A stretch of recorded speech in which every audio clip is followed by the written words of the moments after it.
COVID-19, pandemik yang masih mengancam negara sehingga kini.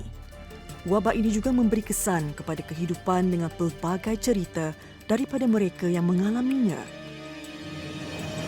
Istimewa Majalah 3 menelusuri kisah eksklusif dua insan yang sanggup berkongsi pengalaman dan emosi mereka ketika bergelar pesakit COVID-19. Dikawal oleh tentera dengan polis, memang keadaannya seperti macam orang berperang. Kalau kita perang, kita ada musuh. Kita nampak musuh semua sekali. Tapi ini kita tak nampak musuh. Demam tu dia drastik tau. So seperti kata bermula pagi ni, kita dah rasa tak selesa, rasa agak imbalance.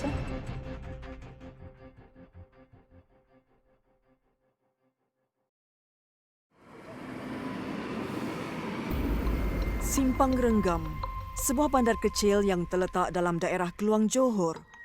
Mempunyai anggaran penduduk hampir 50,000 orang, ia adalah sebuah bandar kecil yang tenang. Tidak jauh daripada bandar Simpang Renggam, terletaknya kampung bandar baharu Ibrahim Majid. Seorang daripada penduduk yang berasal dari kampung ini, iaitu Puan Anidah Basri, 51 tahun dan suaminya Zakaria Ahmad, 61 tahun. Puan Anidah mempunyai 4 orang anak, iaitu 2 lelaki dan 2 perempuan. Walaupun tinggal di bandar Simpang Renggam, tetapi mereka kerap balik ke rumah ibu bapanya di kampung bandar baharu Ibrahim Majid kerana jarak rumah mereka hanya 10 minit sahaja.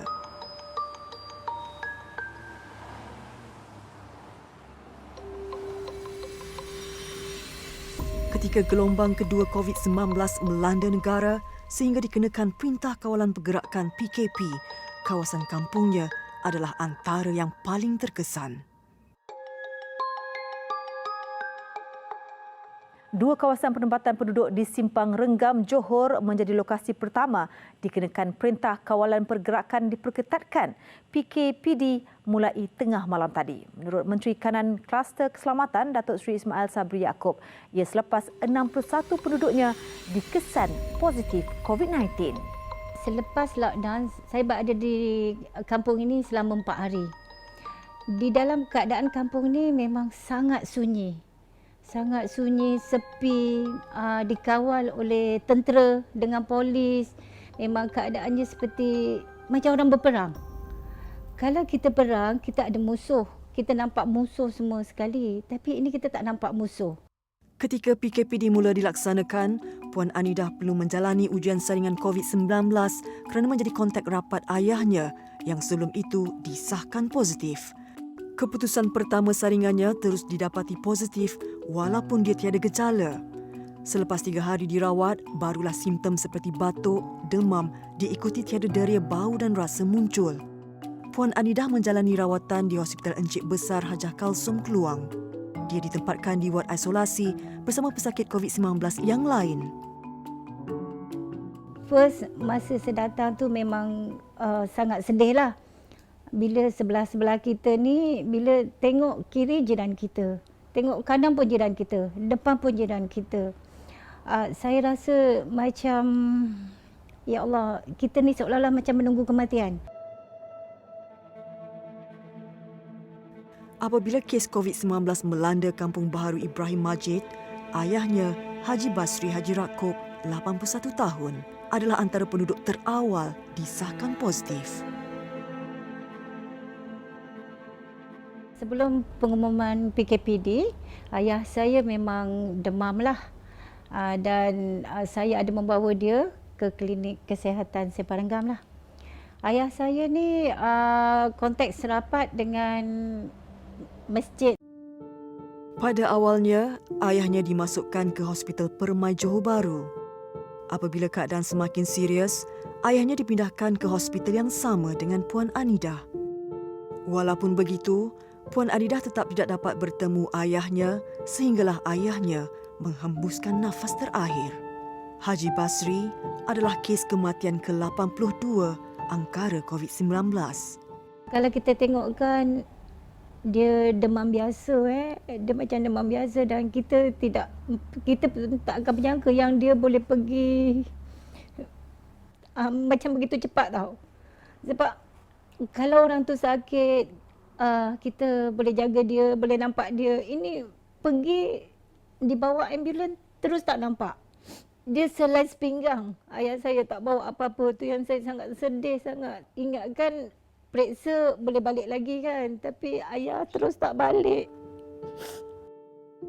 Tu yang saya rasa ingat dia je.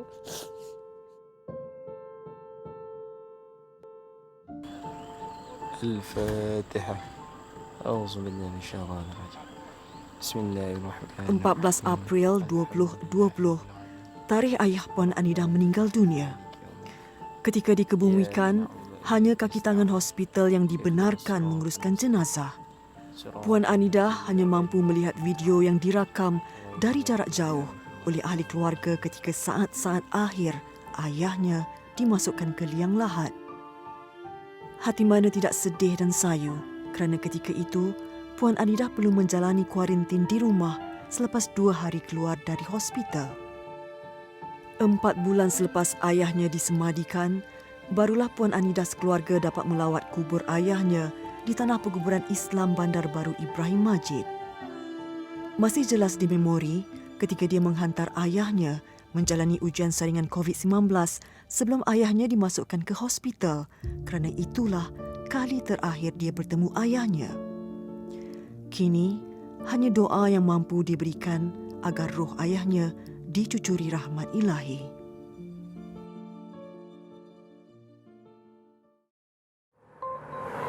Pagoh, sebuah pekan yang terletak di daerah Muar. Ia juga terkenal sebagai hub pendidikan tinggi Pagoh. Ada 4 institusi pengajian tinggi awam di kawasan seluas 1,000 ekar ini.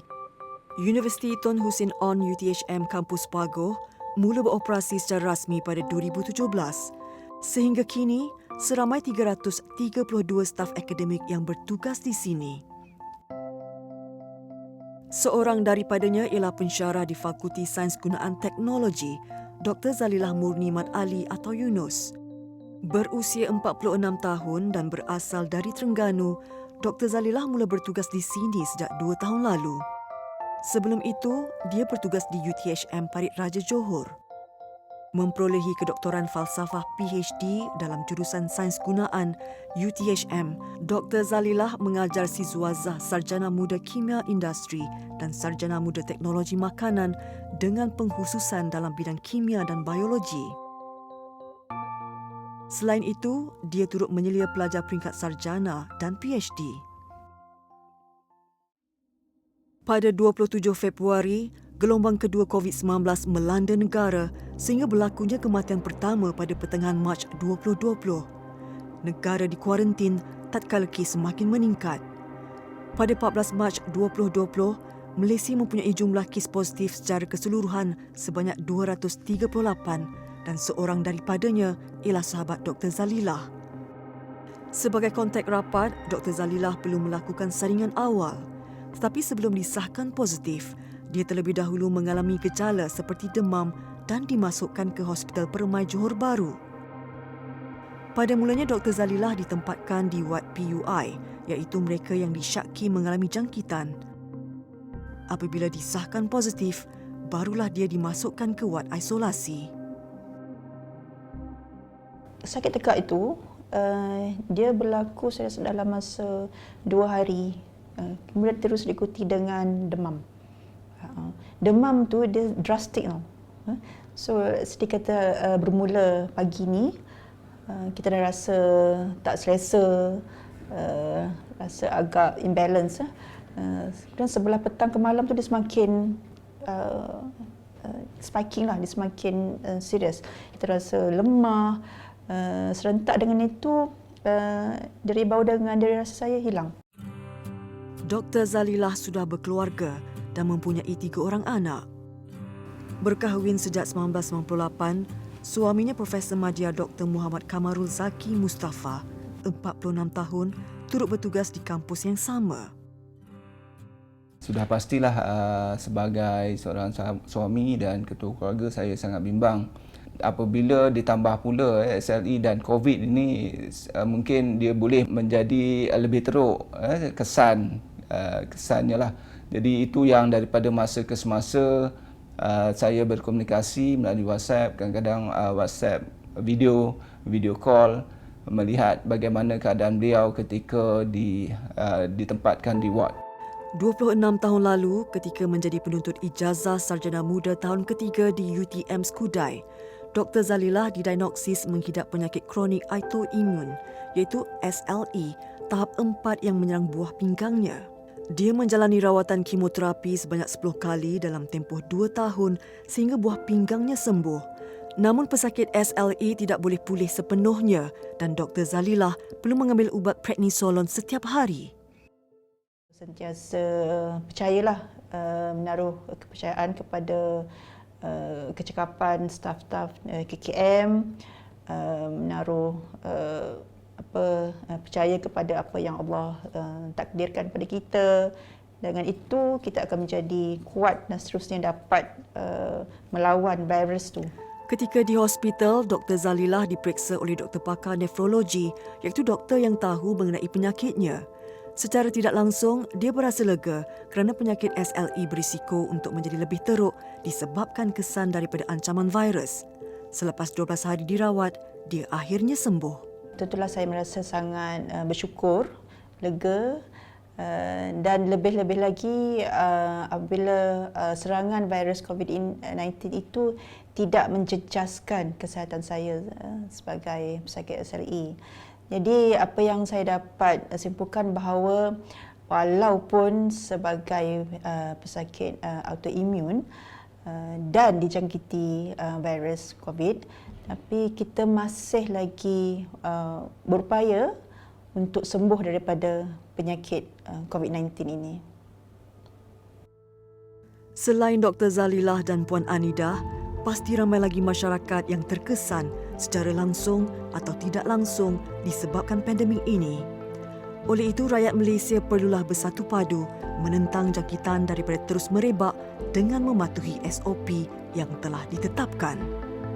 Bagi pihak saya merasa amat berterima kasih kepada pihak kerajaan sepanjang PKPD ni makanan tidak putus-putus diberikan dan kita makan dengan selesa lah.